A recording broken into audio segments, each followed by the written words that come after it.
ఇవాళ కనకదుర్గమ్మ గుడి దగ్గరికి వెళ్ళి మెట్లను కడిగారు. అయ్యా పవన్ కళ్యాణ్ గారు, మేము తప్పు చేస్తే మీరు మెట్లు కడగటం ఏంటండి? మేము తప్పు చేసామని నిరూపించండి, నీ బూట్లు తుడుస్తానే.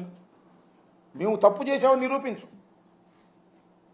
లడ్డూ ప్రసాదంలో జంతువులు కొవ్వు కలిసింది, ఆ నువ్వు నిరూపించు, నీ బూట్లు తుడిచే కార్యక్రమం చేస్తాం. ఏంది డ్రామాలు? అదేమంటే ఆయన ఏమన్నాయంటే,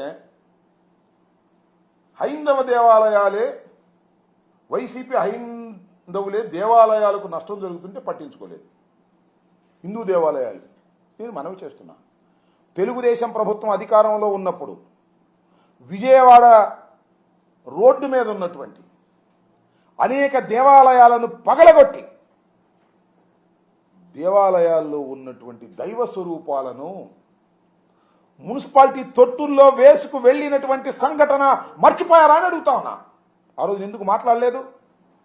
సనాతన ధర్మం మీద ఇంత ప్రేమ భక్తి ఉన్నటువంటి పవన్ కళ్యాణ్ గారు ఆ రోజు మీరు ఎందుకు మాట్లాడలేదు అని అడుగుతా ఉన్నా. ఇవాళ మా మీద రాజకీయంగా కక్ష తీర్చుకోవడం కోసం మీరు ప్రయత్నం చేసేటటువంటి ప్రయత్నం చేస్తున్నారు. ఇది తప్పు కదా?